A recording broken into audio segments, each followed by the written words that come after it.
Hi everyone. So to begin our discussion this week on whiteness, I read the article by Tatum entitled The Development of White Identity. To get started, from the very beginning, Tatum uses a quote that I thought was a very capturing idea to kind of grab the reader's attention. He uses a quote by a white woman that says, "I'm not ethnic, I'm just normal." When I read that, at first I kind of shook my head thinking, wow, this woman doesn't even know how to respond to a question like that. Just asked to identify herself. But then I kind of took a step back and I thought about if the same person asked me, just snapshot, are you ethnic? I'm not really sure that I would have a good answer either. And especially, when we think of the word ethnic, I know that my definition of that word has largely come from my town and the way that I was raised. And especially reflecting back on my education, I kind of understood that word to mean people other than myself, which is really, or my race, I should say, as a white person. And I thought that was really interesting because I don't think that that's the correct definition. I definitely agree that it should be changed. But just that idea of kind of getting people thinking that everyone is ethnic. It's just, what ethnicity are you? Also, to go in a little bit more, the author talked about a model that he uses. It was the subject of a large majority of the article. And in order to talk about that, he used Helm's model and said that it's made up of two tasks: abandonment of the individual racism and recognition of opposition to institutional and cultural racism.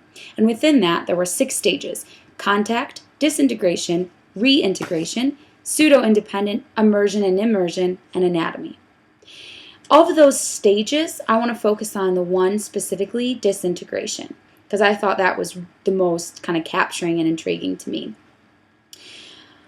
To get started into this portion of his article, he talks a little bit about how a white person gets disintegrated, and it takes someone or maybe something or a person, a connection with a person, to really start disintegrating yourself and to notice the differences and notice the racism. Specifically, he used an example of a female college girl interacting with her Puerto Rican roommate and all the different ways that people interacted with her versus her roommate. They also talked about the roommate's boyfriend and how he would get an ID'd, whereas white males would walk in and out of the dorm freely and not get ID'd. That, to me, was a very interesting way to kind of give an example of disintegration, because they follow that up by saying it's the growing awareness of racism, and once the silence is broken, the racism is increasingly visible. And that, to me, that racism is increasingly visible, was an extremely profound statement, because I look back on after 9/11, for example, all of that kind of group, if you had any sort of Iranian descent, people looked at you differently.